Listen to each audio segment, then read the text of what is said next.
All right, just FYI. Hello.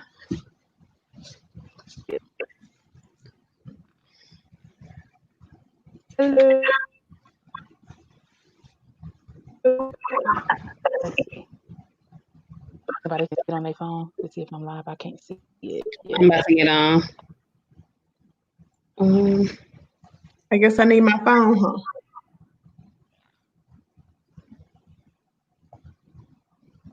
let's see.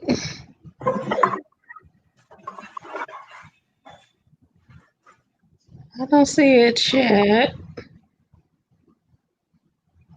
Oh, Dina's on. Hey, Dina. Thank you. Okay, well maybe this ain't showing up on my end yet. Wait a minute, you on then? Hello. Hi, everyone.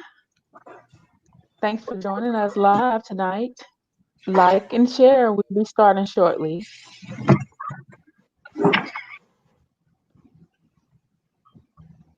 We will be.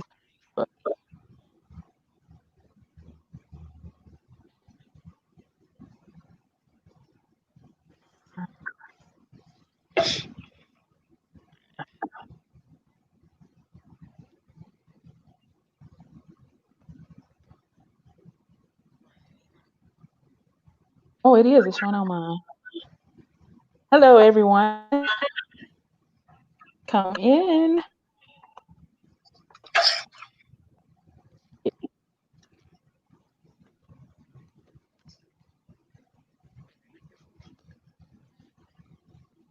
Hi. Like, share.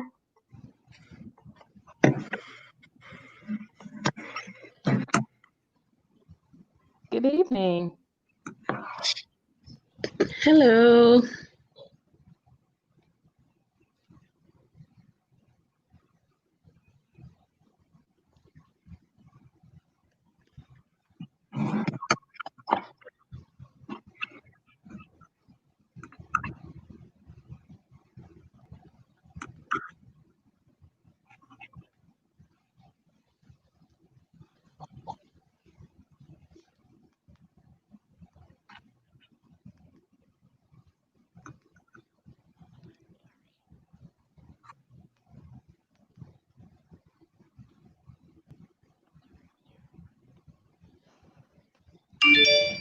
Hi, Brittany.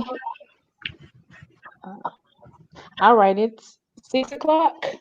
Um, I'm grateful for all those that will be joining us tonight. That we have some on the line. Hello to everyone. Hi, Felicia. Hi, everyone.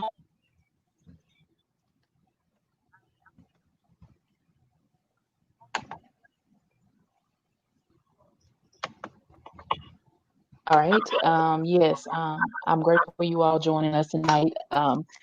Here we are having a topic that most people don't really like to think about, and that's the topic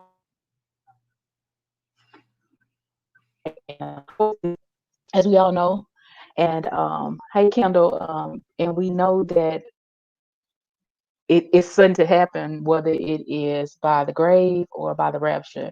But in this day and time, most of us are experiencing death by the grave, and losing a parent is it's pretty challenging. And I know for each of us, here I have Allison and Krishandra on tonight. We all have lost a parent. Allison has lost a father, so have I, and Krishandra has lost a mother. And I know that with this pandemic, so many people have experienced loss, and the land is almost filled with so much grief and anxiety. And we're not only having grief, but we're kind of stuck in the house to deal with grief. And so being able to be inside and also deal with grief at this magnitude, I thought that our life experiences would be a great way to show you how to deal with grief. I said recovering from parental loss because it's still a process. I'm 2 years in. I'm not sure Allison and them will tell us shortly how long they've been in, but grief in this area, no, I know losing grandparents, unless they're like your guardian, but it's a different feel to actually lose parent.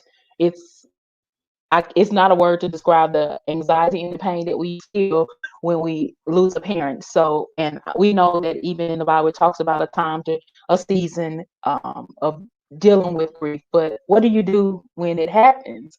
And I've been blessed with people that had experienced it before me to walk me through the process. But a lot of people don't have that confident where they can just be vulnerable with them to let them know how they feel inside to be able to go through this process. So what I wanted to do tonight is gather some people who have similar experiences as me to show you the impact and what it does to you uh, dealing with the grief. So we'll start off by telling you a little bit about ourselves. I guess since I'm hosting, I guess I should go first. You can see my name is Melody. I went to college. I have 2 degrees, one in biology and one in healthcare administration. That's what my master's is in. And I've kind of found a passion for clinical research. I love healthcare, and I'm single.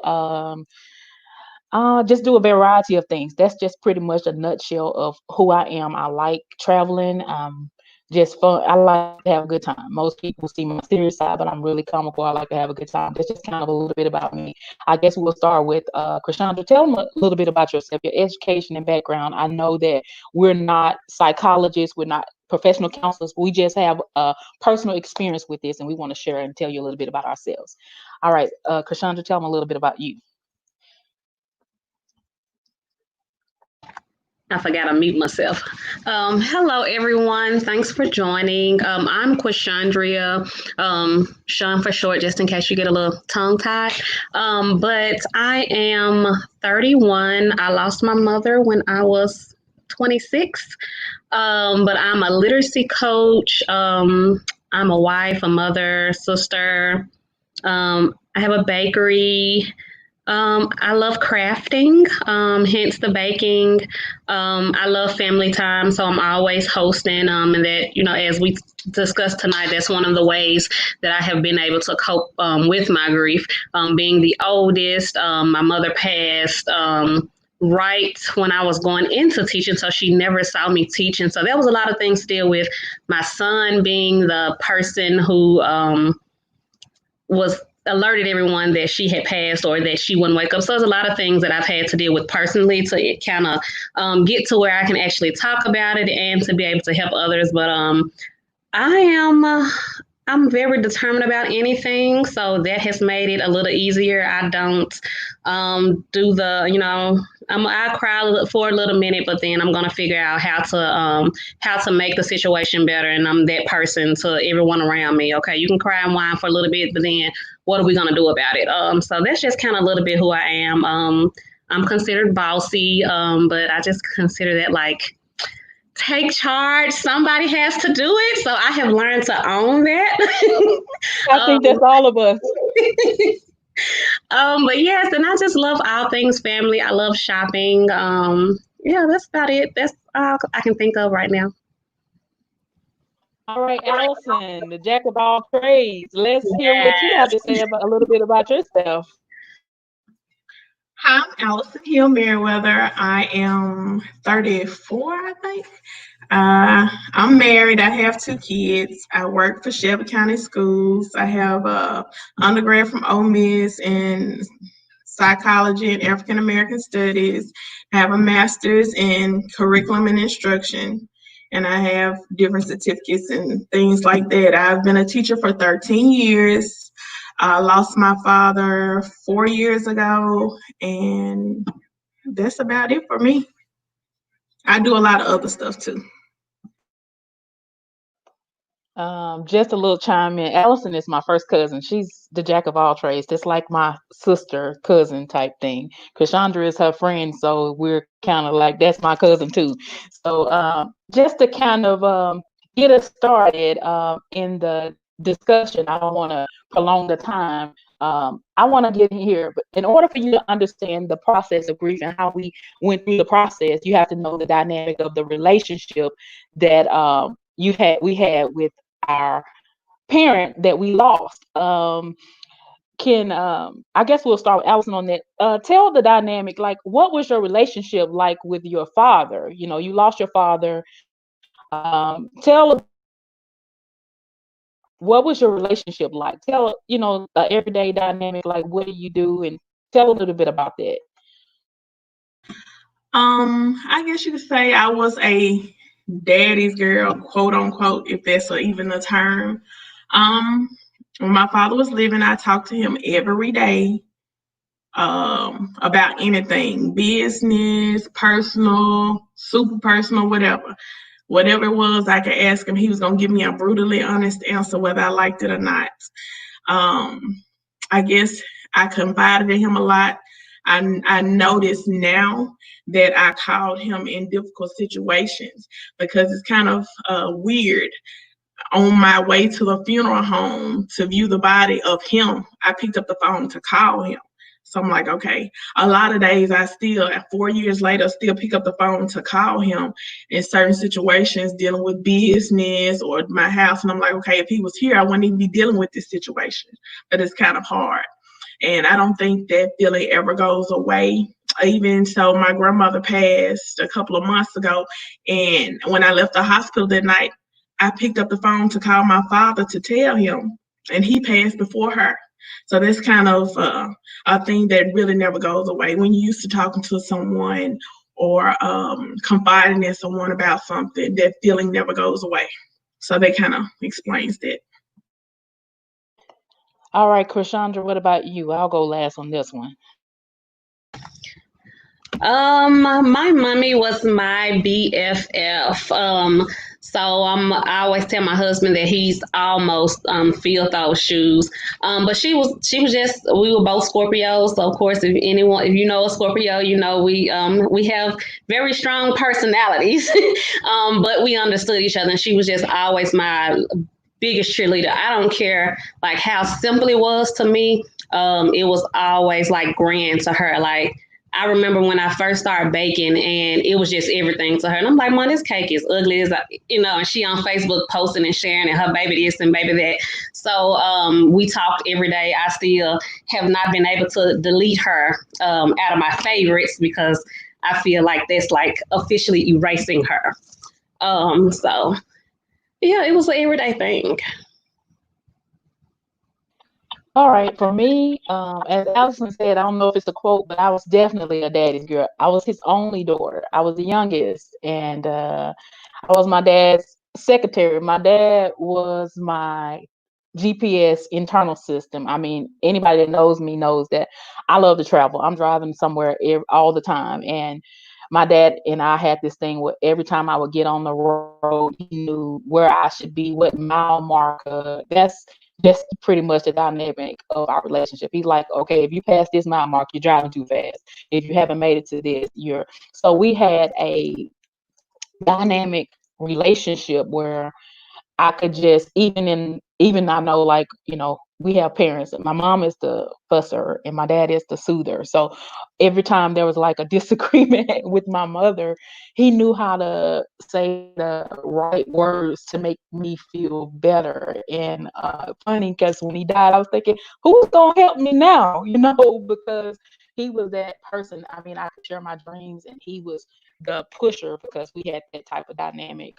He just knew how and what to say. So it was just kind of difficult to go through that transition. And it's still kind of difficult, just even as we talk about it now. But I still feel like there's a way to help others encounter this process. And now I want to kind of get into like what happened, to our parents. Okay, for me, I'll start it off for me. When did my dad die in the process of the death? Like what happened that day and how did it happen? Okay, anybody that knows me, I'm in church. I am in the ministry. So my dad, it was probably a Tuesday, and Tuesday, my dad's my wake up. He was my wake up for work. Every time his car left, I knew it was time to get up to go to work. And that Tuesday, he was still in the bed, and I'm like, what is he still doing here? He done missed work. He must be sick. So I go in there and I ask him what's wrong. And He's like, well, I'm not feeling well. I'm not going to work today. I'm gonna stay in. I'm gonna go to the doctor. And me being in healthcare, I said on the scale to from 1 to 10, when you go to the hospital, they ask you on a scale of 1 to 10, what is your pain level? And for my dad to say an 8, I'm like, no, you're not going to the doctor's office. We're going to the emergency room. So just to kind of speed up through the process, he goes to the hospital. They realize he has to have surgery. Thursday, uh, my dad has a surgery. Surgery goes well. We meet the doctor on Friday. He's like, okay, he's going home Monday. I'm like, when does he go back to work? They say, well, he's gonna have to be off a couple of days. I said, do I need to fill out FMLA paperwork? Anybody that knows me, I'm organized. So I'm preparing for him to come home Monday. In the process, we have already lost a cousin. So Friday, I'm like, I'll go take care of the business. I'll go to the wake. You can go to the funeral on Saturday. So we're preparing for him to come home Monday until Sunday night. Things just started transpiring at the hospital, like 5 in the morning around Sunday. I noticed that his heart rate was too fast. So I go get the nurse. And things just start. My mom calls my brothers to get there. Then as soon as my brothers get there, my dad codes. And I'm like, oh, what in the world is going on? Like, he's going home Monday, like what is going on? So I'm sitting here trying to figure out like how this just went from him going home Monday to the story turning around. So I get into this mode. I go into, okay, everybody's panicking. So I just immediately started praying for my family. And at this point, they transfer him to ICU. So by this time, as anybody knows anything about my family, one going through, everybody coming. So we were all there. And it just got to a point where when I went to see the nurse to go check on the status of him, she was like, do you want us to uh, DNR him with do not resuscitate, or do you want us to resuscitate? I'm like, resuscitate? What do you mean? She's like, he's about to code again.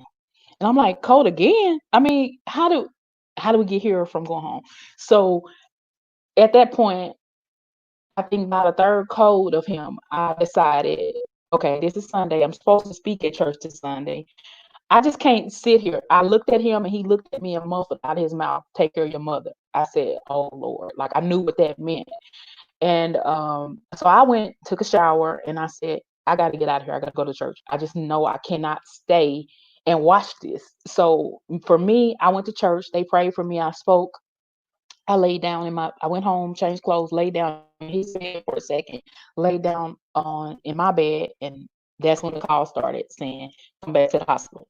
So they didn't tell me over the phone because I guess they thought I would panic, but somehow I just gained strength from going to church that particular day and doing what I was doing. And I got back to the hospital. I had Allison and another cousin were waiting for me outside, and I knew when they were standing outside that um, that I needed to just let God do what He was doing. So I went in, and once I went in, I found out they was like, they're waiting on you to make all the decisions. So I ended up kicking into business mode. So I really didn't deal with grief at that moment because one, I was shocked, and two, I had to get the work done. And so that's kind of where we went. That's kind of my story of how it happened that day. It probably wasn't until after the funeral when I kind of started beginning to deal with the process of grief. Um, for a minute, I was actually shocked. I kind of honestly, I couldn't believe it had happened. I was in like days once the funeral was over. I spent days going to the cemetery. I probably went to the cemetery every day for like a month because I couldn't wrap in my head around my daddy is actually dead. Like I just couldn't see how he was supposed to come home Monday. Like, how is my father deceased? And it wasn't until I immediately, decided to go to counseling with some help, and my counselor gave me because I was anti that hospital, like because once I was shocked and I was angry at the same time, and the counselor, she um, one of her comments for me was to go back to the hospital and visit that room. And when I went to visit that room, that's when I kind of accepted the idea that my father was deceased. And that's when my healing started. But it's been a tough go. It's been tough. I am kind of like, who do I talk to about those things? And I like, me and my brothers are close, but I was the youngest, but I was the person that carried the weight of it. So it was just difficult to really understand the process and try to cope with it. And it's still difficult. I miss my dad every day, and I wanted to do this before Father's Day because I really didn't want to have to face people after the Father's Day, because you go through those periods of not hearing everybody celebrate it and they're happy and you want other people to be happy, but you're not actually happy yourself because your father is deceased and there are no more memories. I'm single, never been married. You got the hopes and dreams of your father walking you down the aisle, his only daughter. He's never been able to do that because I'm his daughter and I'm yet single. So all of those things and play a role in how I felt. That's just kind of a little bit of my story. You all can decide who wants to go. Which one of you all want to go next? Cassandra, Allison, you pick. Go ahead, Cassandra. I was about to say it doesn't really matter. So mine was a surprise as well. My wedding date was set for May 30th, 2015. My bridal shower was May 3rd, 2015, and everything was fine, normal. My mom had went to the doctor that previous Friday. So that would have been May 1st. Monday, Tuesday, everything was pretty normal. We went to work out. Of course, I was getting ready for a wedding. So I was slimming down, eating like I was supposed to, losing weight. So that Tuesday, we went walking in Overton Park. And my mom was like, okay, well, I want you to go to the store for me. You're gonna do my meal prep, and I'm gonna get fine like you, or some stuff she was saying. So I was like, okay, cool, mama, that's cool. So at the time, I had moved back home with my grandmother because my grandfather had passed April of 2013. So I knew I was getting ready to get married. So I moved back, stayed with my grandmother until then. And my mother at the time was living around the corner with my sister, which was literally a walk, a couple of minutes walk from my grandmother's house. And that Tuesday night, we were watching the show. We had all gotten addicted to the show, If Loving You Was Wrong. And so my mama would come over on Tuesdays and we would watch the show, her and my sister, and just so had my grandmother came in that Tuesday and watched a little with us. My son went home with her like he always did. He was 7 at the time, and he thought that my mama was his woman. So that was, her baby, and they did everything together. So she went home, and I said, "Mama, don't let my baby stay up all night. You let him stay up snacking, and y'all watch TV, and then he could be sleeping when it's time to go to school in the morning." And the last thing she told me was, "Girl, please, I do what I want to do with my grandbaby." And so that was always the thing we would argue about my baby. So. Anywho, I was working at Oak Haven as an assistant then, so I would have to be working around 7:30 at the time, something like that. So I always got there a little early. Normally, I would talk to my mama on the way to work that morning or whatever was funny, because my fiance at the time would pick my son up from the house with her. And I didn't call her that morning, but when I got to work, I said I'll never forget the time. It was about 7:26. And I would always try to call them. They were like, "Hey, y'all up?" Because I know my mom and my son, they would hang out. Like, my baby didn't have to go to school anymore. And it was 7:26, and I saw my mama number pop up. And so, naturally, I'm thinking that it's my mom. And my son, he said, "Mom, Grandma won't wake up." And I was like, "What you mean Grandma won't wake up?" He said, "Mom, I pushed her. I tried to sprinkle some water on her face. I hit her, and she just won't wake up." And so, of course, then I'm automatically panicking because I'm like, "What you mean?" So my sister's room was down the hall, and I said, "Well, stay on the phone with me, but take your auntie the phone, take TT the phone, and go tell her." He didn't take the phone. He left the phone on the bed. Went and got my sister, but by the time as he's doing that, I'm grabbing what I could, which was my keys. I think I ended up leaving my purse and everything. And I could hear the panic in my sister's voice when she came into the room, and she said, "Sean, she's not moving." So backstory. And my mother had she didn't have chronic high blood pressure. She just had normal high blood pressure. She was taking her medicine. Had just gone to the doctor Friday, so we're not thinking anything should be wrong with her. And so I'm telling my sister to call 911. She called, but I'm on my way to the house at that time. So I probably got there maybe right before 8 o'clock, about 7:50, something like that. And my sister's house at the time, there was a door on the side, which was closer to my mother's bedroom on the back side of the house. And then there was an entrance to the front of the house where my sister's bedroom was and her daycare area at the time. But I remember trying to go in. I parked my car, and I'm the oldest, so they were waiting on me, and I saw one of the paramedics came out, and they wouldn't let me in the back of the house because I didn't know, but they had already perceived that my mother was deceased. I had already called my fiance, so no one had actually said, "Hey, your mama dead." So when I got there, I was trying to go in the back of go to her bedroom naturally. And because I'm thinking, well, maybe she was, lost consciousness. Never in a million years was I thinking that she was actually going to be dead.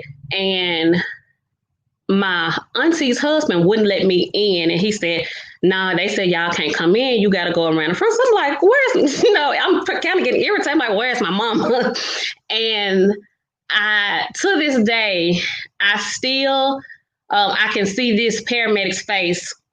They were waiting on me, and he didn't say anything, but the look on his face kind of gave it away, as if like, "I'm sorry," but he didn't say, and of course he couldn't say anything to me because they were still waiting on the coroner. But just the look that he gave me, like, I would never forget that man's face and how he looked at me. So I ended up coming around, and they said because it was considered a crime scene because nothing was wrong with her. So they had to make sure that everything was preserved before anybody could go. So I'm still kind of like in a shock, but I'm still like praying, like, okay, she's gonna be okay, because once again, my sister hadn't said anything to me. She went in and felt that my mom had passed her last fluids, but she never said that to me. So in my mind, I'm thinking, okay, she's gonna be okay. We just gotta wait on the doctor here. So nothing is done on me that okay, she's gone. And I had to go to the restroom, but the restroom was across from her bathroom. I mean, from her bedroom. She had a bathroom in her room, but the main restroom was across from her bedroom, and all I could see was my mother's feet on the floor. Of course, she wasn't moving. And when I went in the bathroom, by the time I was in the restroom, the coroner had come in, and he had called her death. And all I could hear him say was, "I'm so sorry." And I'm like, hold on, no, it's like, no, he didn't say that. That's not what he said. So at that time, I had never had to make like decisions like this. My mother wasn't married, so I was her. I'm the oldest, and I remember them asking like, okay, well, who's in charge? Well, my grandmother was like distraught, and of course technically I would be the person in charge even though my grandmother was there. And so my grandmother couldn't even say anything. My sister, like, I don't know, I think I was just, I don't know, I was just standing there because I'm like, still like, this is not real. Like, no, she's gonna wake up, she's gonna come out of there. They're just, they're saying something wrong. So I finally let out some type of a cry, but still not just. And then I finally kind of got up. My pastor had come, family had come, Allison and Dina had come, and they were asking me these questions about, well, do you want an autopsy? I'm like, well, isn't that automatic? And I'm like, well, technically you have to request. I'm like, yeah, because I want to know, what happened to my mom. And my pastor is also, he manages a funeral home, and he was like, it's probably going to be a heart attack because, like I said, nothing was wrong. So at the time, like I said, I couldn't even think, because I'm like, okay, my son just basically called to tell me that his grandmama's dead. He was 7 at the time. My grandmother had been only a couple of years since my grandfather had passed. So it was so many different dynamics to deal with. And then the other part was it was 3 weeks before my wedding. So I remember standing there with the coroner saying, okay, well, we ain't gonna worry about no wedding. Like this is what we not doing. It's like, what is, and so that's my process of what happened. And it was like immediately just going into like figuring out what's supposed to happen. And like I became like super obsessed with like heart attacks, and because that's actually what they maybe the next day, I want to say, he told us that's what it was. But the weird thing about it was her heart was still intact. Like normally, if you have a mild heart attack like she did, most people live through that.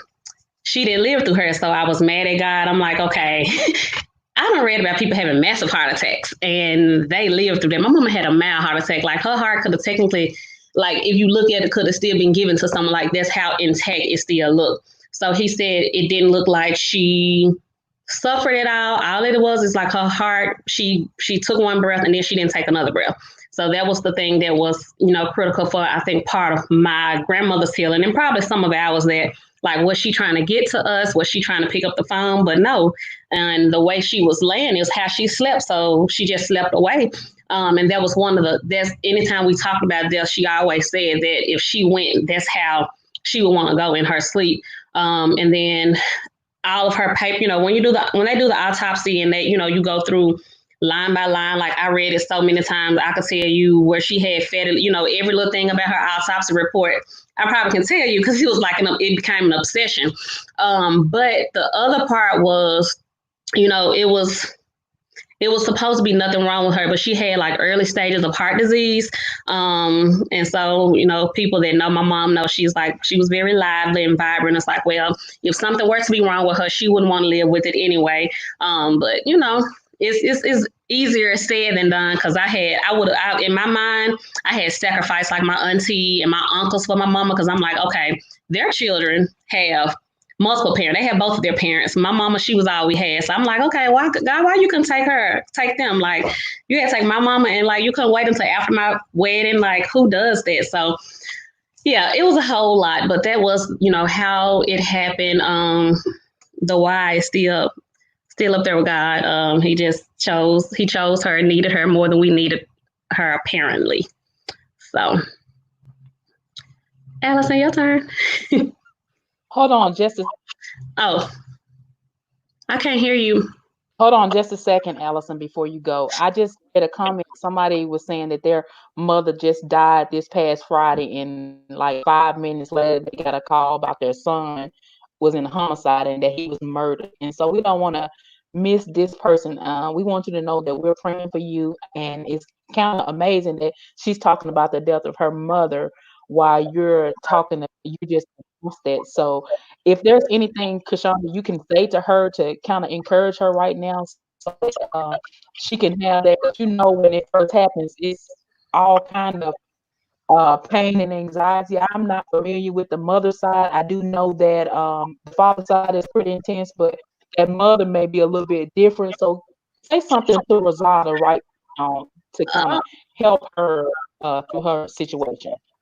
The best thing that I can tell you, and I would tell anyone who loses their mother, because like I said, yes, losing a father is not anything less. But when you have that relationship, especially girls that have their relationship with their mother, it takes something from you. Like I said, I always say that losing my mother, that was the heartbreak that you never get over. Like I feel like it's a missing piece to my heart. But what I will say is you have to allow yourself time. Yes, death is going to happen, but you can't be everything to everybody else before you take care of yourself. And that was my issue, where I think it took me so long to heal. Not saying that I'm 100% healed, because I still have my days, I still have my times of the year. But my problem was I held it in for so long. So you can't hold it in, because it's going to, it'll drive you crazy and you go to the depression. I gained like 40 plus pounds since my mother's passing.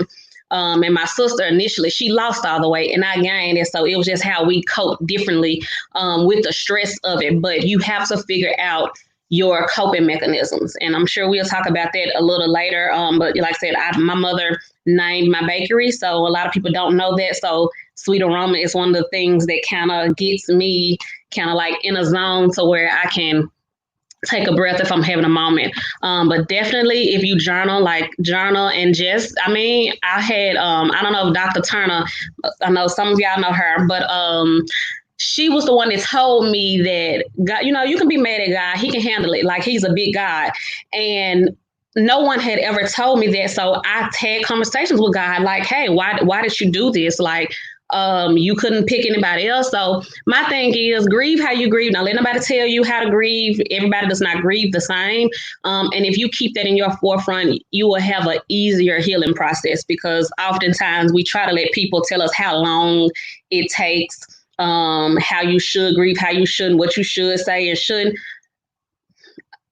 I could have some words for forget them. To mind their business.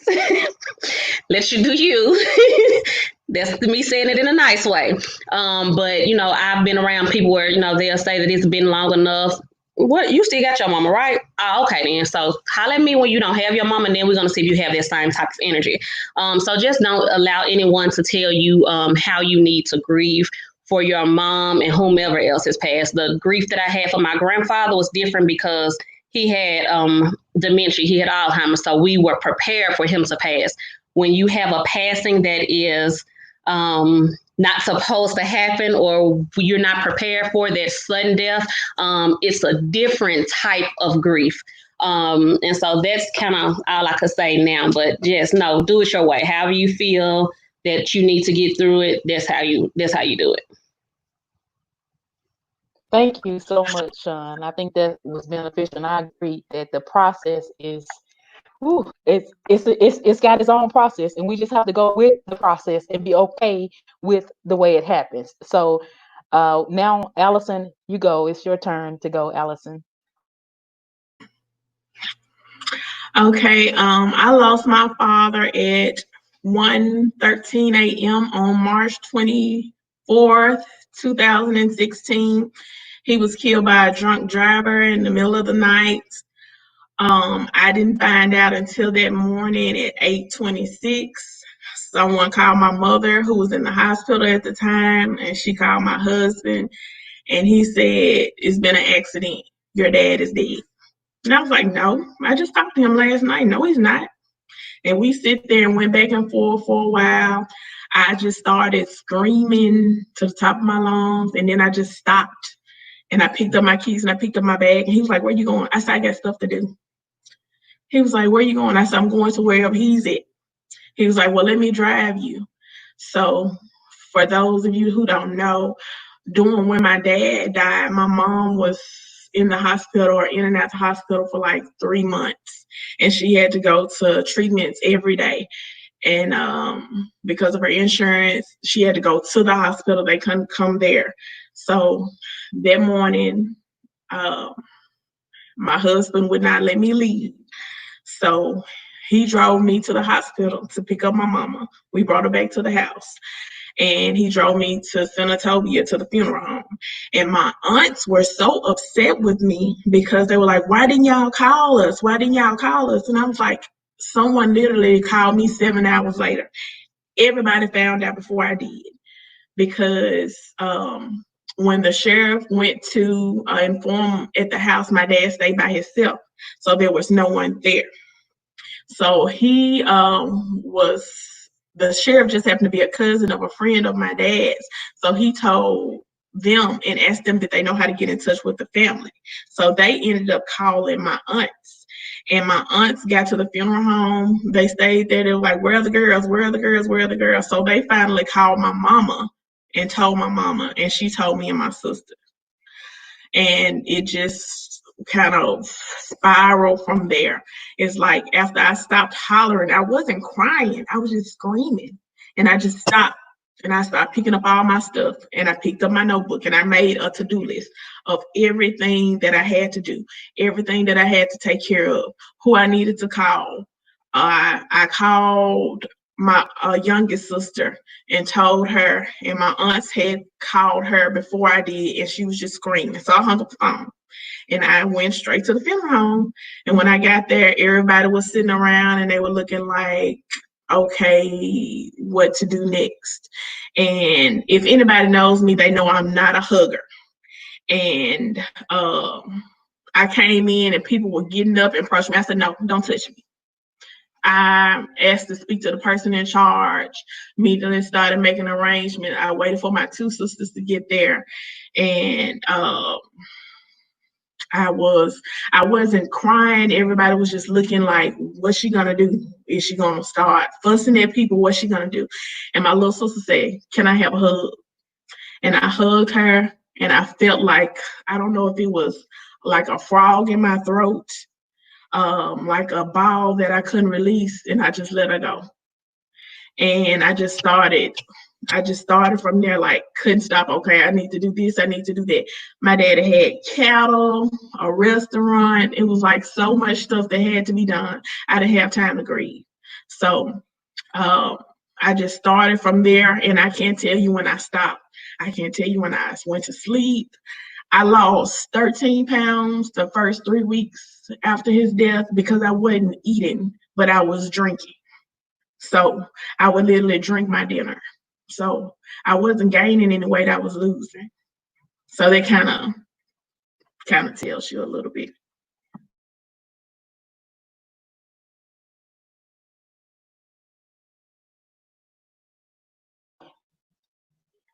As you can see, we've all shared our stories. All of us have different stories. All of our deaths were sudden. So all of us have a struggle, just honestly speaking, we struggle day to day with coping with the idea of recovering from our parent loss.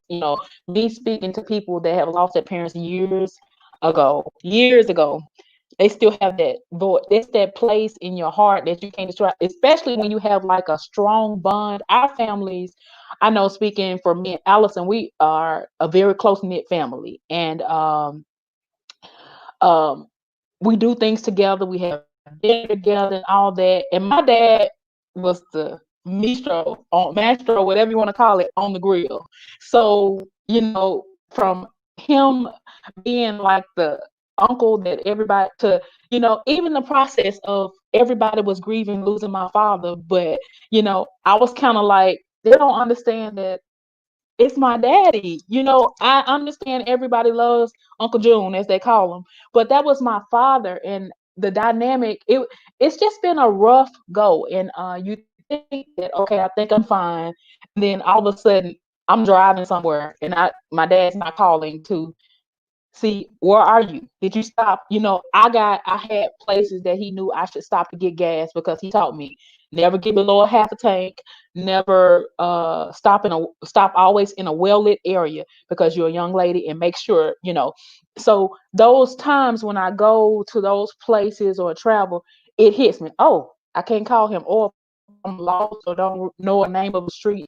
It's just it's just a difficult thing to and for me, when it first happened, I don't know about Allison or Krishandra, I was really having nightmares because I kept hearing that beeping over and over. And I mean, it was devastating. And I tried to go through the normal motion. My friends, I'm the person that always the person that everybody's calling, see how they doing, and everybody got an issue, they calling us. And I think all of us can relate to that.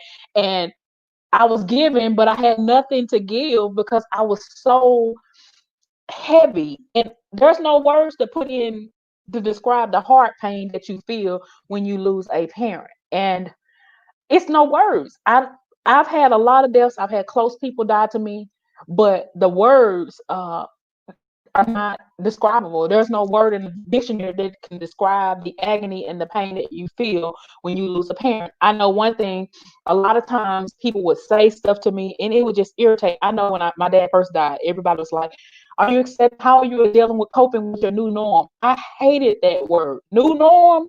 I don't want this new norm.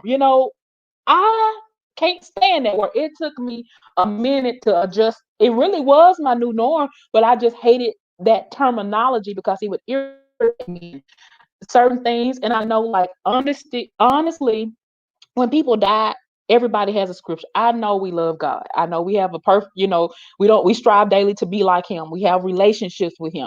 But honestly, that father to the fatherless, and I just lost my father, I don't want to hear that scripture.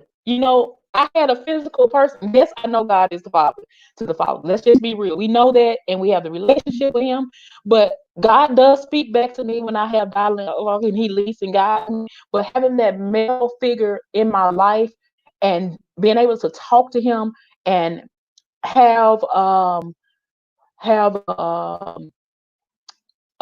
dialogue back with me in the way of being comical. And my dad has a sense of humor. Always, like, I was trying to die, he'd be like, you gonna always be big eating it. Just smart comments and stuff like that, or some kind of sarcastic. You don't get that. God is gonna give you direct stuff, but he's not gonna give you, comical, sarcastic. Hey, you gonna eat that and lose weight. Those dynamic and conversations, those are difficult to adjust to. Yeah, I got brothers, but my brothers, they rely on my dad. My dad set the example in the bar for, taking care of things. And, like Allison, all of them said, we had to kick into business mode. So what was great about it was when my dad first died, Allison was like I said, Allison was outside waiting on me because she had already experienced death. And she was at the hospital. She was like, I already got a notebook. Her and that notebook. She said, these are the things you need to do right now. Your brothers are not going to do anything. They're saying whatever you say, go. That's what we're doing. And I'm like, okay. So I took a deep breath. I go upstairs. Everybody's crying. I'm like, I'm good. Let's roll. Because I had that church encounter that kind of gave me that strength. And then Allison was along my side to really help cope. And then because I don't have that husband figure at home, to deal with that. I want to get into that too, that process. But I have an entourage of friends. I'm not blessed with the husband yet, but I have an entourage of confidants, that I can talk to, that can sense when I'm having a low day. They say the right thing, they know. Or me and Allison have this relationship. I can tell when she's having a rough day about her father, because it's so weird because both of our fathers died in March, and both of them were buried the same exact day. So Allison kind of was like, okay, you having a bad day. I know you over there tripping. I'm gonna give you a minute, but you better get up and let's keep moving. And the thing about it is we have used those tools to help build our life. So I know everybody's kind of talked about like what their initial response was, but once you came to, like, what were things that people done during the process that kind of irritated you? Let's have a little dialogue about that. I know that most people that haven't been exposed to these type of grief experiences, let's just be real. Let's be real. When people haven't they may have lost their dog. I mean, I know people love their dogs. Don't get me wrong. I know people have lost their cousin, their auntie that they were close to, or some people that haven't lost a parent, and they don't know what to say to people. They mean well. And I can say this one thing. Most of the time, if you're not in the person's immediate circle, if not, you're not in their immediate circle. Don't call them the first day. Give them a few days. They don't mean harm, but if you're not that person that they feel comfortable being vulnerable with, they don't want to be disturbed. I mean, it's a good gesture. The Facebook thing, text me on Facebook, but just don't. I mean, hey, how you doing? You want to really know how the person's feeling or how they're going to respond. Of course, I'm not going to answer the phone crying. I'm like, hey, how you doing?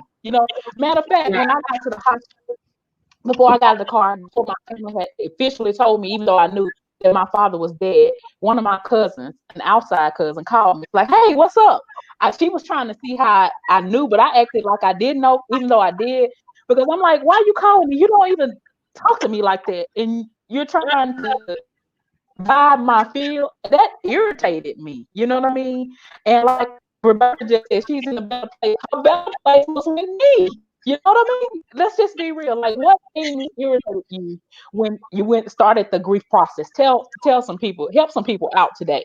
That she's in a better place thing. Because at that moment, like, I mean, now you could say that to me now and it won't irritate me. But initially, like, my mother was 46 when she passed. I was 27.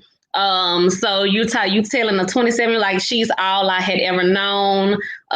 She's been like she in a better like what type of stuff is that? And then the other thing was, and this might sound weird, but I hated for people to tell me, let me know if you need something. So anyone who knows me know that I don't ask. I'm not gonna really ask people for anything. I've always been very independent. Um, but if I ask you for something, I'm not even saying like material things, but if I ask you to do something after you told me to let you know, then that's what I kind of expect you to do. Otherwise, keep it to yourself. Pray for me, go on about your business. But those are the two things that irritated me the absolute most. She's in a better place, and the let me know if you need something, and then people really don't mean that. No, and to me, just bring something. Don't ask me if I need something because I'm not really gonna call you. Because really, if you're the planner, you don't really even have time to call people and say, "Hey, can you go get me a bag of ice or whatever that may be?" Allison, what about you? You don't. I didn't. Mine is a little bit different from y'all's. My thing that irritates me is, oh, I really miss your daddy. Or, me and your daddy were best friends. Now, which one are you now? I know all of my dad's friends, and the ones I know that he was friends too, but the ones that were friends to him, which is a difference, that falls in about four people. And out of those four people, only two of those, only two of those call me now. So people would get offended when they would be like, "Oh, I miss your daddy so much." I'd be like, "You miss him, really?" "No, I miss him." And they would Right. look at me really strange. But anybody that knows me knows I'm an extremely sarcastic person. So don't tell Very. me that you miss my dad and you don't even know his children's name, or you don't even know me. Anybody who knows my dad knows me, most definitely. Yeah. So that, oh, I was his best friend. We did this, we did that. Who are you again? Right. I Because I don't haven't heard from you at all. know. Or that, oh, I miss him so much. Really? What you miss? He was here funding you or something like that? That was about it. That's all you miss. You miss being in his pocket. Oh, okay. But no, you don't miss him. Up. You miss talking to him and everything like that. So that You kind miss the of benefits irritates of me having Yeah. him. really bad. Yeah, Or that's one or that gets on my nerves too, Allison. Like I haven't heard. It's people that swear they love my mama and miss my mama, but I have not heard from them on Mother's Day, Christmas. Her birthday is November 17th every year. And so when I see certain people say things or post things, I'm like, oh, okay. Most of the time I don't even comment because I'm like, oh, is it like, do you really feel that way? Or like, I don't know. But anywho, yeah, I feel you on that but I think people get into the shape of being on a cliche that they fail to realize that cliches is not gonna do nothing for my heart. Just honestly speaking, that stuff it's not what many people tell me. Oh, your daddy was this and your daddy was that, or that was my such and such. I'm his seed. I'm his seed. I miss my father. Okay, you know what I mean? Those cliches. Don't do that. Please don't do that. Please. Go ahead, Allison. I see you were about to say something. Oh, I was Allison. just going to say, out of all the people that say that they were this and they was that, I can honestly say only one person has like held up. And death changes people, and it kind of gives Oh you yes. a clear spirit of discernment. And you can tell when people mean well or they don't mean you any harm, and it kind of transform your heart. And it does something to you like you're either going to be really, really mad or in a dark space, or you're going to be able to see everything clear. But it's totally up to you which side you decide to choose. So, and some people go into a dark spot and then they come out and they're like, wow, it took me this long to see that this person didn't mean me any good.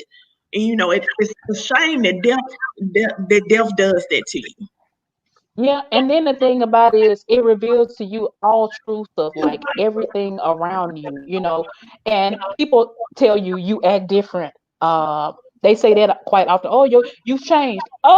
Yeah, a big thing major losses happen in my life. Of course I changed. Of course I'm not quite the same. First of all, I don't even really know how to be. I mean, my life is not involved in them, but to lose somebody at that magnitude, you don't really know how to react. I mean, you don't know. Yeah. It's a feeling that you get that you don't know. I don't know what day I'm not acting funny, and I've lost friends, like Allison said.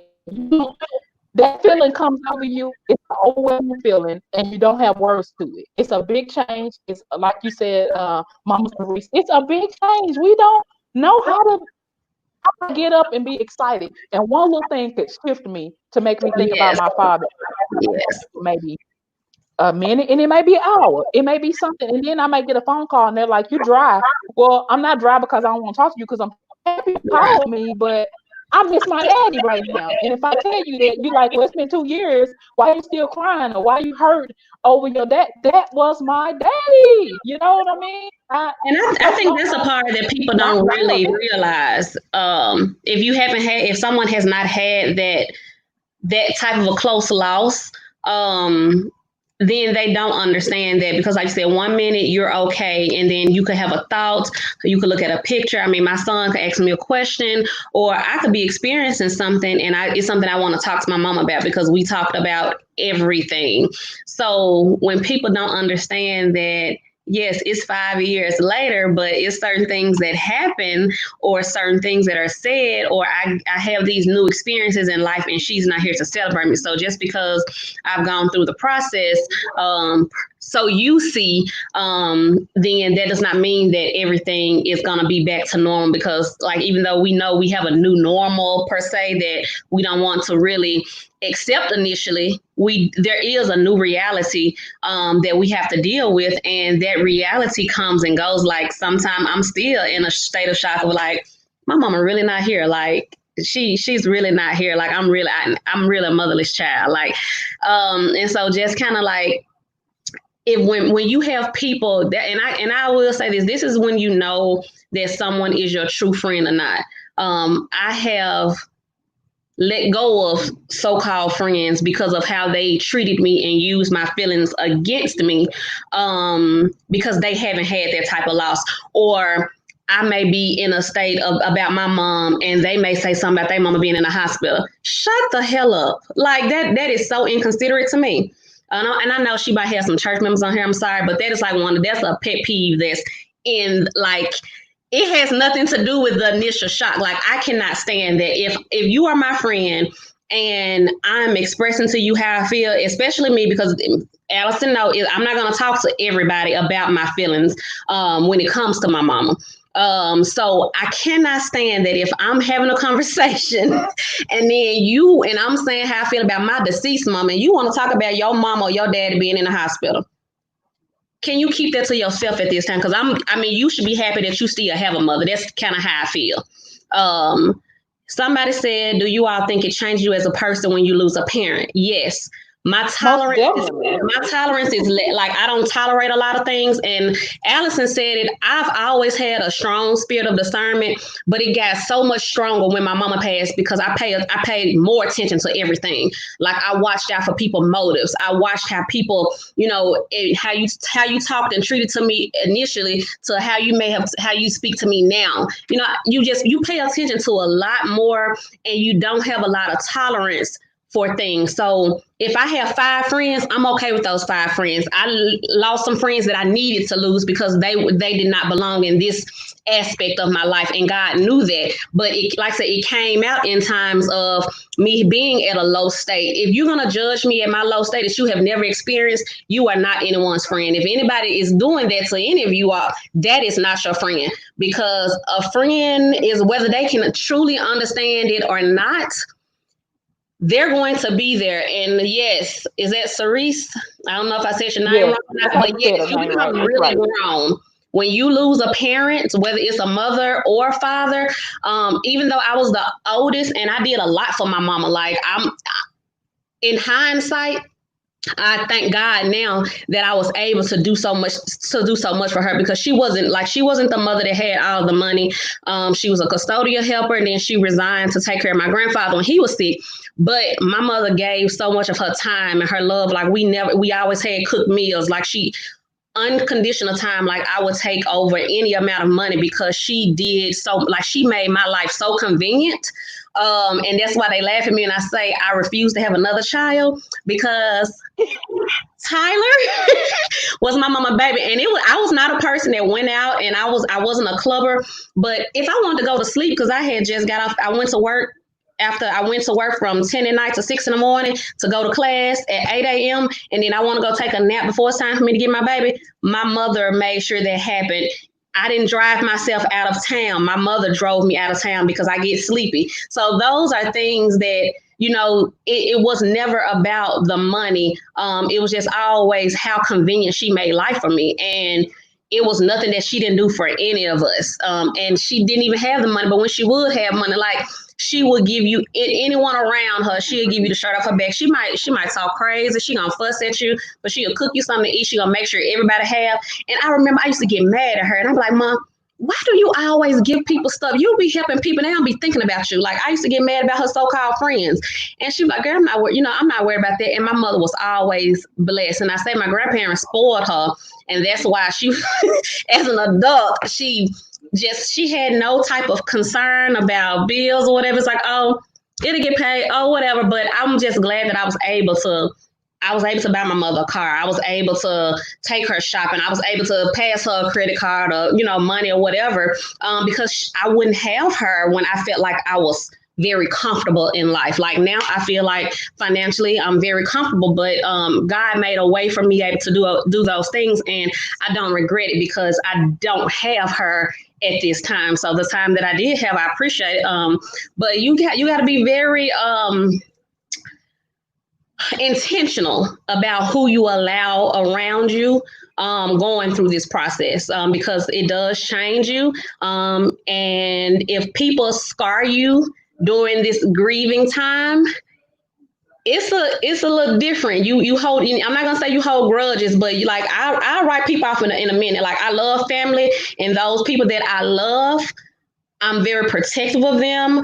But if I'm going like people that I've let go during this time for various reasons, it was so easy. And like, I don't wish nothing on, I don't, it became so much easier than it would have when my mother was here. And it was like, okay, I ain't dealing with it. Like like in my mind, life is so short. It's so many things that I refuse to deal with. So anything that interrupts my peace, and that includes my grieving process, I have to go ahead and let you go. Peace out. I agree. I agree. That is really good. And yes, Monica, that it does change you. It does. It changes you for the better, though. It makes you. It makes you realize things that you didn't realize before. I think sometimes grief have really helped to cultivate my purpose. And that's really what it's all born. Geared to do. Anything that we experience in life is supposed to cultivate our purpose and help guide us closer to our purpose. And the thing about it, I didn't mention at the beginning, but not only did I lose my father, less than a year later, I lost my brother. Not to lose one brother, but my other brother almost died as well because he was shot on his way to work. Then we lost my grandmother. So not to mention I had had 2 or 3 deaths before that. So it was like I didn't have a period to recover. It was like boom, boom, boom, boom. So it was constant death just around us. It was almost to a point where I was kind of frightened. Like, is a call? Like I know with me and Alice, and we'd be like, oh, if it's a call at 2, is it an emergency? Did somebody die or whatever? And even with my grandmother, I had grandmother. Our grandmother had just had a quick procedure, and she was fine. I went over there, had a whole conversation with her. 5 minutes later, she's gone, and I'm like, I just love her. You know what I mean? And I'm pretty calm about everything. And I remember my aunt calling me, Allison's mom. She's like, just tell me. I was trying to not say. She said, listen, stop sugarcoating. Just tell me what's going on. And I just lost it because I had enough. Today being able to talk about it and not cry is a plus for me because those things have just been constant battles going back and forth over and over and over. And every like we all have said, everybody deals with it different. Some people like Allison, she works tremendously to keep herself occupied. Me, I right is travel. Travel helps me to go through the things. And there are so many things that I wanted to accomplish to be able to provide for my parents. Now, I did everything I could while they were here, but there was so much. My parents provided such, my father provided so much for me. I felt like they were supposed to retire and I was supposed to provide that same thing. So, you just have to shift, and we don't like that shift. I know none of us, if we just be honest, neither one of us wanted that shift because we had some things, we had some personal goals in life that we had planned, and because of this death that has occurred, it has kind of shifted our goals, because here are some goals that we knew that our parents had that we wanted to accomplish to finish their dream. We want their legacy to live on. Like Allison, I'm sure, we can talk about that a bit of just a little bit. I don't want to stay on here too long. I know we kind of had a uh uh um um time frame, but just to know that, like, during the initial part of the grief, I was just saying that I know our purpose has kind of shifted, since we have lost parents. Like, what things have changed is, I know for me, I was planning to travel, and I was like, my parents will be good, my dad will be there, I can travel and just come home whenever I feel like it. But with that shift, I've kind of shifted to, like, some of the things, and I want to see, like, my dad was a famous barbecuer. Just be real. He has a recipe of seasoning he wants to put out. So things like that I want his legacy, or some things that he wanted to accomplish, I've kind of shifted some of my goals to make sure that his legacy lives on. Anything for you all that have shifted, like, what are you doing to carry out your parents' legacy? And what are you doing to carry out your parents' legacy? What are some things that you're doing that contribute to, like, their legacy? Because, like, we want to leave their stuff. And I know for me, because I had such a love for my father, there's things that he wanted to accomplish that he didn't finish, and I've made them a part of my dreams as well, because I'm a part of him, and the things that he wants to share, I want to be able to enhance and push that to the next level. Are there some things that you all have as well?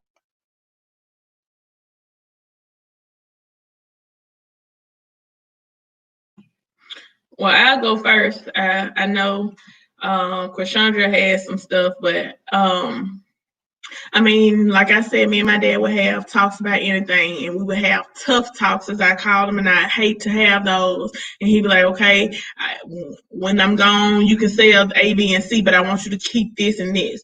So you try to know what's important and not always be caught up in things or in materialistic things, and try to kind of keep legacies going and investing in things like that. So my life has shifted, and to be honest, when my father passed, I didn't really know what I wanted to do or where I was going next, or how I saw my life. I was a teacher. I figured out, well, I teach for maybe 25 years and retire, whatever have you. But a lot of things have changed because when death happens, it kind of makes you see things more clearer, and you have a certain discernment, like we were talking about earlier. So I have things that I do now, I guess you could say, that are carrying on his legacy, and it's things that I want to do or things I have a passion about, and not just something just to be living. Some people just live to be living and not have any goals or any type of obstacles or anything that they want to achieve. So, it kind of gives you a purpose. They you feel like, okay, yeah, I feel like I hope I'm making them proud, or they will want me to continue down this road. So What about you, Krishna? For me, it's just like I feel like my mother. She sacrificed so much for us and our family. And like I said, not just my family, but just trying to take care of her father when he was sick. That every single time she got ready to do what she wanted to, like she always wanted to be a nurse. And when she got ready to go back to school after we were out of school or old enough, she got ready to go back. I had just graduated from high school, and I got pregnant like a month afterwards. But my baby would have been due the semester that she was going back. So once again, she put that in the back burner. Okay, well, I'm gonna wait till the baby get a little older. Like, mind you, this is my baby. I'm like, Mom, you don't have to do that. So every time, then my grandfather got sick, she resigned to help my grandmother take care of him. And so I feel like she never really got to do things that she wanted to do because she was always so adamant about being that mother, being that sister, that daughter. So I, for myself, and the two things that I do that's more so in her honor is just making sure that I'm always financially stable. So I do a lot better with, finances. I was never horrible at finances, but I did spend more than I should have. And so, my husband, he's the big saver. And I spend money. Like I would always pay my bills. But yeah, I'll spend some money. But it's like I have really gotten really focused on generational wealth and how we can expand our businesses. And then because my husband has his own business as well. The other thing that I'm really focused on is purchasing our forever home. So we've been back and forth about a house, but my mother never owned her own house. And so that is something that is very, I guess, one of the things that I really kind of harp on because I felt like she did so much for our family that all the things that she really wanted to do, it was just like, oh, let me put that to the back. So I don't put anything off anymore because, like I said, she was at the time was 46, nothing was wrong with her. And like I said, a little did I know she had been calling around to everybody, telling them about this wedding that her daughter was gonna have. So when I would call people telling them that, hey, my mom had passed, or when people be calling, trying to call them like, hey, she's passed. She's like, oh my gosh, she was just talking about your wedding, and everything centered around us. And so although I'm very like the glue to our family. I'm gonna, everybody calls me and, relies on me for a lot.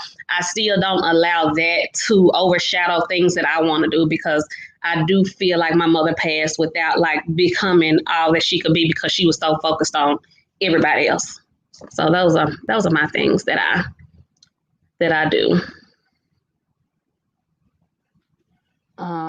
Alison responds to that question. My brother, he asks a question. He says, "Hi everyone. I know that y'all are daddy's girls, and girls' bond with their mom is a bond that no man will know about. But how do you think losing a father affects a son? Let me get y'all point of view on that. So, how do you think that a man's, losing? So, I know for me, girls are bonded with. They have a different relationship with their father, but that mother thing, me and my mom kind of like we kind of we like super glue. So I can't imagine like you, Cassandra, losing your mother. But I know for males, that's probably that same dynamic with the father son type relationship. So I'm thinking, if they have that type of relationship, I know it's probably devastating because that's your guidance to teaching you how to be a man and how to provide for your family, and seeing the example of my father being an excellent provider even for the grandchildren and all of that. I know that it probably takes a different perspective because you don't really have that guidance. Now you kind of have to use the tools that he's already provided for you. you know um, so I think for me, I think that's probably about the same as a girl losing her mother. So I think it would be the same dynamic. Anybody else want to chime in? I was gonna pretty much say the same thing, and this is just based on watching my uncles and my cousins deal with my grandfather's passing.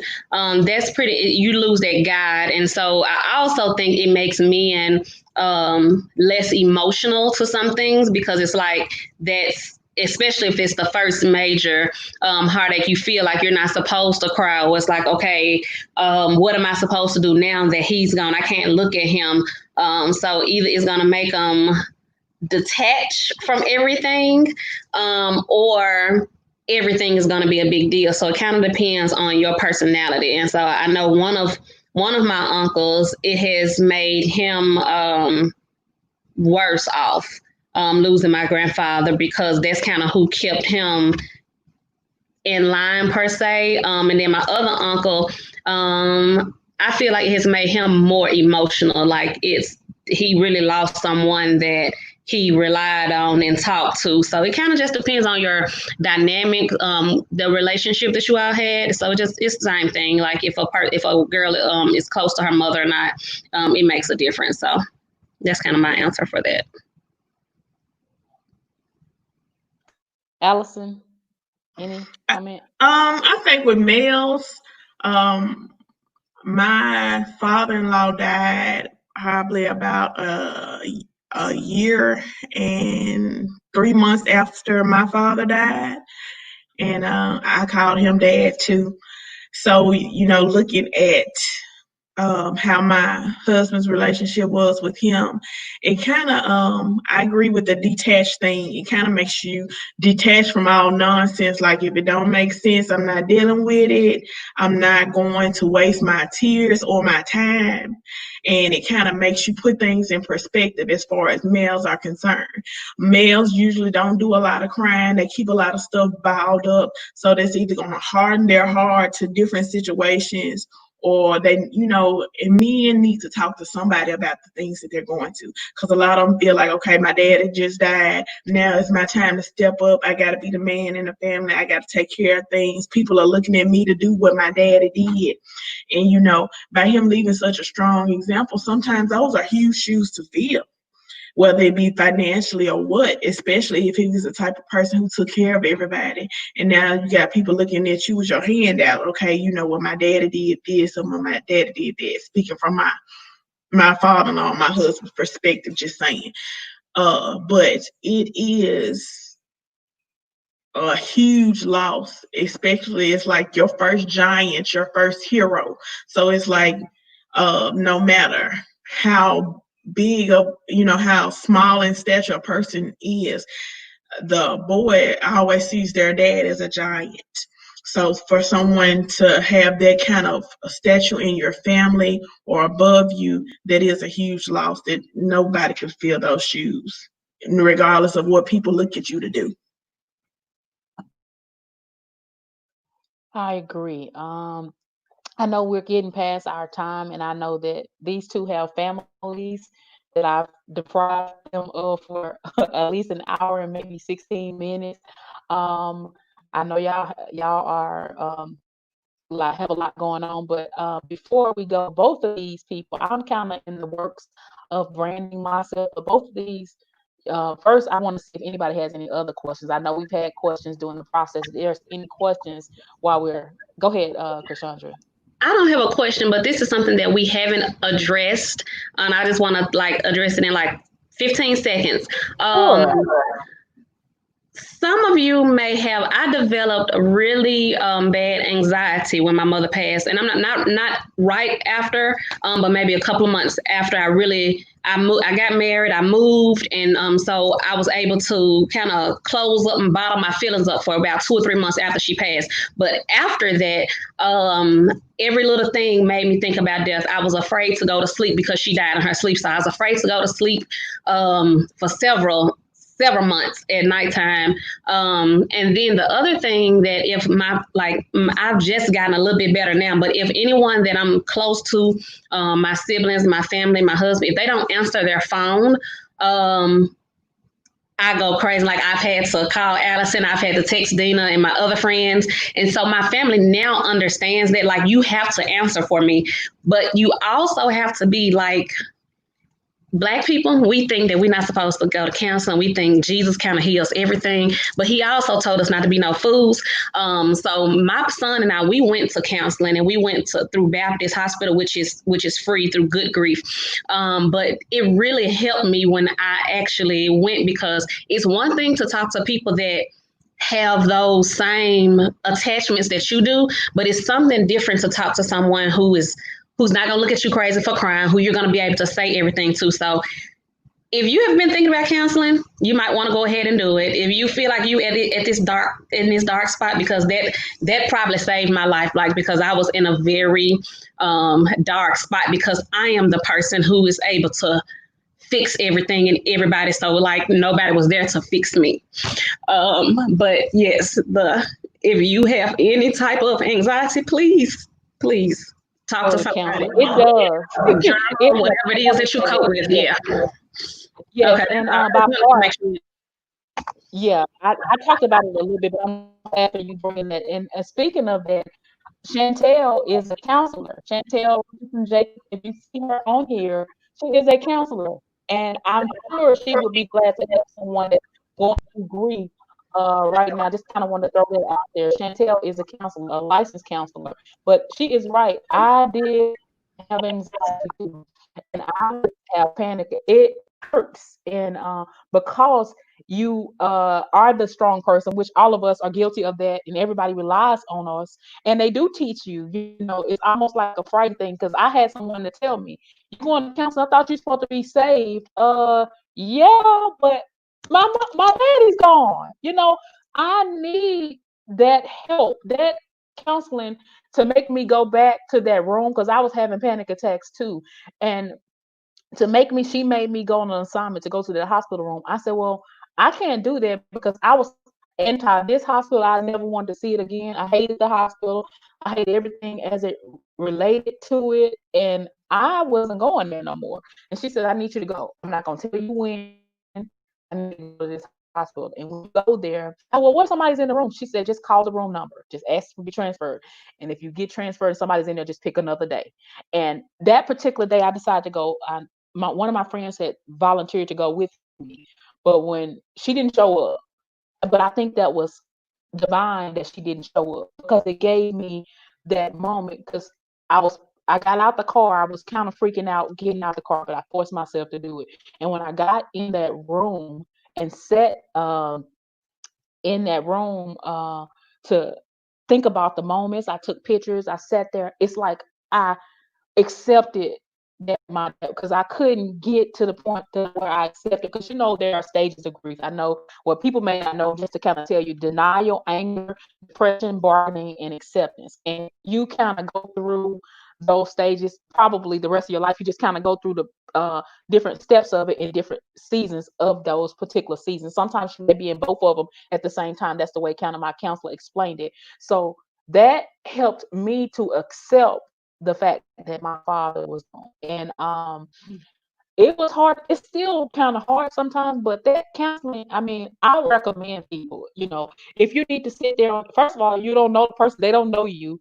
You go in there and they just kind of lay on the couch like on TV and you just kind of say what you need to say. But I can say you got to go to the right counselor. The thing about it is you have to be comfortable to be vulnerable with the person. Because I know the first counselor I went to, I was trying to do the Black Lives Matter and support my own. And I'm not saying all of them are like this, but I think I ended up counseling a lady being in there. And I was like, this ain't doing nothing for me. I'm gonna have to go find me another counselor because I ended up picking up on everything she was going through. And I think she was crying and I was in there. I'm like, it's not gonna work. I'm gonna have to go find me another counselor because I ended up being more frustrated because I ended up carrying somebody else's weight instead of me releasing my weight. But counseling is great and it helps you through those holiday seasons. Honestly, I didn't talk about this, but every challenging. Every first Mother's Day for those that mothers, every first Father's Day. And if you're a family oriented, y'all celebrate every holiday hurts. Every holiday hurts. We just came out of Father's Day. I ain't gonna lie to you. I was in bed most of the day.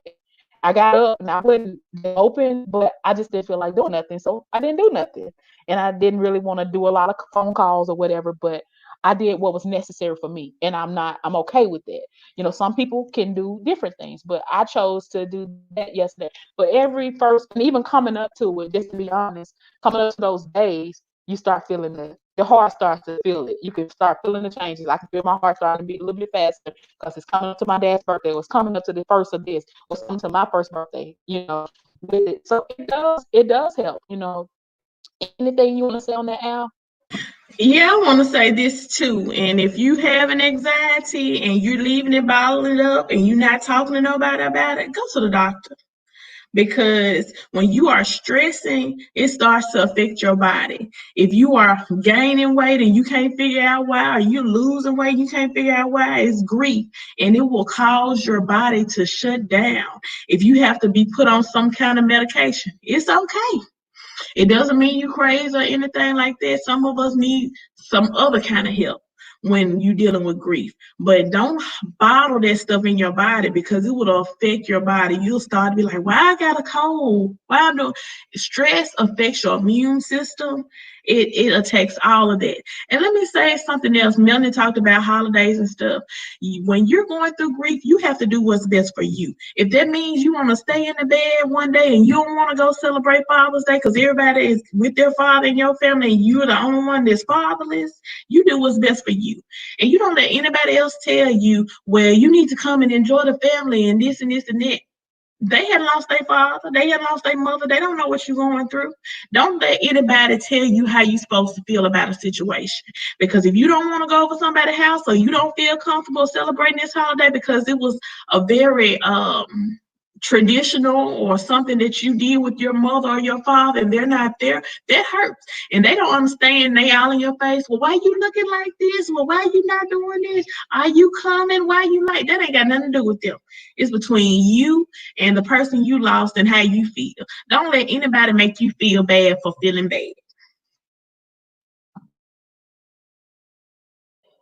Amen, amen, amen. This has been dynamic dialogue tonight. I've really enjoyed uh yeah, and that, like she said, like Cerise said, that's any situation, and that's not just grief. You don't allow, you're in control of your emotions, and you take charge of what's necessary to maintain your sanity, because it's all about your sanity. You're not functional when you don't have a balance, and you're emotionally unstable. You're not functional, and you're not going to be the best version of yourself. So it's so important to maintain your sanity. And while they're talking, I want to kind of open up. Anybody else have questions? I know we're kind of working on a time frame. I'm kind of trying to push it on through. I know we have a lot to say, and we may end up doing another session. I don't know what the future holds, but I do know that these two young ladies um, have businesses. I'm in the process of branding myself, so they have businesses, and I really want you to know. And I mean, you can ask questions. I'm sure they'll agree to it. If it's something that you couldn't ask on here, and you want to inbox us on Facebook, look our names up, message us. We can do what we can, or either point you in the right direction, or if you just need somebody to vent to, it's awesome. I mean, like, you got to have that no judgment zone. It's so important to have a no judgment zone and a place where you can feel vulnerable and not be okay, and nobody's judging you, but by you not being okay, just like Lisa is saying. I'm gonna put their information up about their businesses, but I want both of them to tell you what they do and a little bit about their businesses. And like I also said, if you need some counseling, I do know Chantel is a counselor. She's on here. You can look her name up on there, Chantel Richardson Jacobs. You can look her up, or you can inbox me, and I can try to get her contact. I'm sure she can do some remote counseling or whatever. But just get some help if you need the help. It's okay to need the help, and just don't. And it doesn't define you because you need help. It doesn't define you because I'm having a bad day. I know that.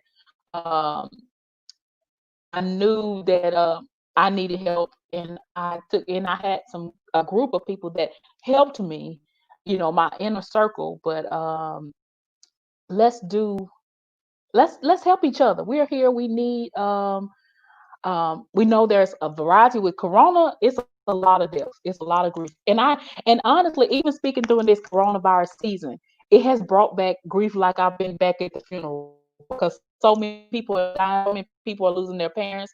I know for me, I've been still feeling it. Is anybody else, Allison, y'all been affected? I mean, it's like when somebody else dies, it's like, oh, it's like me reliving that day all over again. So I know that it's been heavy. It's been really heavy since there's been so many deaths, and every day you see the numbers going up, and it's like, you think about your parent. For me, I'm like, I'm glad my father didn't have to live through this, but hey, it's grief. I can feel the impact of it because I keep seeing somebody else, and when I'm seeing my friends or people that I know I'm acquainted with losing their mothers, it's just heavy on me because I know that initial experience that I had was kind of rough. I mean, I know the anxiety of me driving home from the hospital without my father that Sunday was kind of, it was the worst feeling ever. Just had to drive home, and I brought him in my car to the hospital. It's like the drive home. It's supposed to be three people in the car. It's still rough. And so we're here. We want to make a difference. We want to use our experience to help somebody else with their experience. So even then, like I said, you can reach out to us, or you can reach out to Chantel. I'm sure she won't mind, or tell you some dynamics of what you need to do or how you can reach her. And then also you can we don't mind. If you want to call me, I'm open book. I can listen, or I can pray with you or whatever, but I want to talk about their business. So Allison and Krishandra, tell them a little bit about your business. I do have the name of your Facebook pages on here so that you can tell them, but just put that tell them a little bit about your businesses. My mama said that I can't tell y'all about everything I do because I'm gonna be too long. Uh, I am so when my father died, he had several things going on, and I ended up with one of them. We have a restaurant, the Fishnet Restaurant. It's on 2731 Lamar Avenue. It also has a fresh fish market. Um, Due to COVID-19, we are only taking to-go orders, and we have a to-go window. We also use Uber Eats and Buy Squad for delivery. We do catering, and we do deliver for catering and setups, wedding receptions, whatever. I also have another dynamic to that through the catering business, or uh, individually, King's Elixirs. It is a bartending and party service. So those are the two I'm going to share about.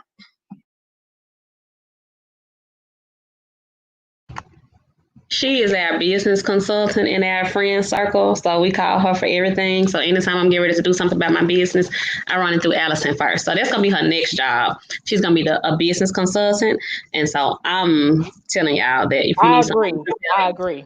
let me know. I'm gonna give you the prices, and then she can create your packages. But she's the go-to for all business needs. But I am the owner of Sweet Aroma Bakery and Treats. All things baked. I bake from scratch, so there's nothing. I don't bake anything out of the box. Everything is fresh. That's part of what I enjoy doing. I tried box mixes when I first started, but it didn't give me that homemade taste that my grandmama raised us on. So I just stick to making my desserts from scratch. My custom cakes, wedding, dessert tables. We do it all. We normally have a bake sale each weekend where we just have a different menu of things. We do have delivery. Yes. And I have a home based business, but I am licensed and everything. So it's a real business. And it's part of my coping skills too. That's what I do to cope. Top three that I like are the ooey gooey cookies, the brownie jars, and banana pudding. Those my three I like. And I love the chocolate chip cookies. Oh my God, they are the bomb. And it's just so good. I'm trying to stay away from it because I'm trying to lose weight because I need to get my high school body back. My college body back. So I'm trying to get this weight down. We all in this weight loss challenge together, and I can't keep eating all these sweets. But she keep baking. Stop. Everything No, in don't stop. moderation. Y'all got to stop Everything in buying it. You keep moderation. posting these pictures of these big old. I mean, the cookie is huge. You get your money's worth. It's really good. I thought I'm just gonna eat one, and I started eating. I kind of had an attitude because my mom was like, "Oh, that's a good cookie. Give me some." I didn't want to share, but yeah, they are really, really good. Thank Allison, of you. course, it's good. The fishnet, I support my own. She Yes. got it. Allison is over there working at fishnet, and I'm telling you, if you in Memphis and then y'all come to the convocation, hit my cousin restaurant up, okay? Or Yeah. when y'all in Memphis, hit her up. She's a pretty good cook, and Yes. she's It's trying seasoned all and kind fried of to new stuff. perfection. Yes, yes, she's a great cook. And those drinks I'm are still good working. too. Her what? Them drinks are good Her too. what? Oh Those yeah, drinks. I don't drink, but hey, I've been I trying to They'll get her to make have me a bird daiquiri. non-alcoholic thing. She make my virgin stuff now. It do be good. She do make some stuff for me that I can drink. And I tell her every time, you can't make all this stuff for other people, don't make me nothing. So she experienced on her recipes to me as well. So that's That's right. good. I do make I've had virgin drinks. she That's right. do I she do makes make good virgin stuff. drinks. So she's I get some good Kool-Aid from her. That's what she tell me. I'm drinking Kool-Aid. Well, it's good. You know, it's not the mix in the store that I'm buying Kool-Aid from. But yeah, I enjoy that. And like I said, I have some things coming up in the works. So you just hang tight for my stuff. But if I'm grateful for the opportunity that we've been transparent to share with you all tonight. I'm sure my team, I appreciate the people volunteering to be vulnerable with you all to help you make a difference in your life and to help you deal with grief. Grief is something that we're all gonna face. We don't know when or how it's going to impact us. You don't know until you actually experience it. And we're some people that have succumb it, and we're not saying we're mastering it, but we're saying we're succumbing and going through, and we're not stuck in that place of complacency or in a thing, but we have allowed ourselves to experience the process gracefully. Let's say we grace this experience kind of the best that we know how. We're trying to help some other people grace this same experience. So feel free to reach out to any of us on Facebook. If you have any more questions, or feel free to know that we can pray you through, help you through in any way that we can through this process. I just want to say that I'm grateful for the strength to be able to deal with this. It's kind of tough to deal with it, even knowing that I had to even express it. It was a challenge to do this. So I think that, any last words you all want to say before we leave? Any last encouragement that you want to give somebody that may be still struggling in the grief process? I think we've kind of said it all, but just like Melvin said, we are available. You can inbox me. I'm the person. I've always been able to talk about it.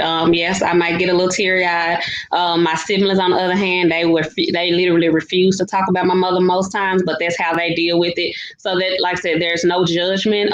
However you choose. Like, I journal sometimes. Sometimes I get in the kitchen and bake some recipes that I know she loved, or I go to one of our favorite restaurants. But it's the biggest thing is to find how you best cope. And that's probably something that I always tell people over and over again. The best thing that you can do for a grieving heart is to find the ways that you can cope with it, because the pain never goes away. Every holiday, I think about my mother. Some holiday, this was the first Mother's Day this year that I didn't wake up just crying and mad at the world. At first, I was in a state of I hate Mother's Day, so I did that for 4 years because she died 4 days before Mother's Day.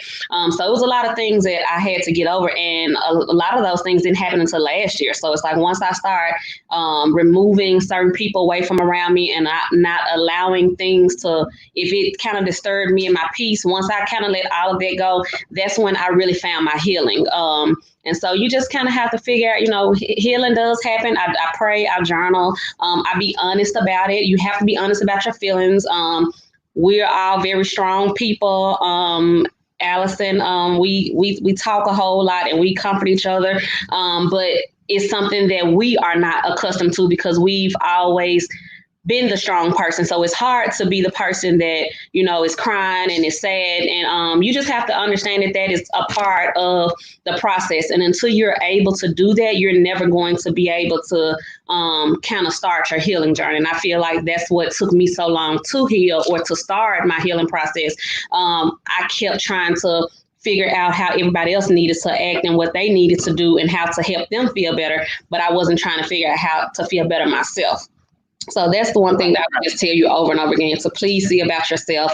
I had several instances where my blood pressure was raised and I was at the hospital. And it was like Allison said, it was because my body had become stressed. I was holding it in. So I had got to the point where right before the holidays and my mother's birthday, my birthday, I would have set me an appointment to go see the counselor because it always that's how my body reacted to the emotional stress. So it's not just a physical stress, but emotional stress will have you sick and in the hospital. And I would be in the bed for days and couldn't figure out why my blood pressure wouldn't come down. And it was because I had stored so much up and stopped talking about it. And I'm trying to, ignore the fact that these feelings are about to come.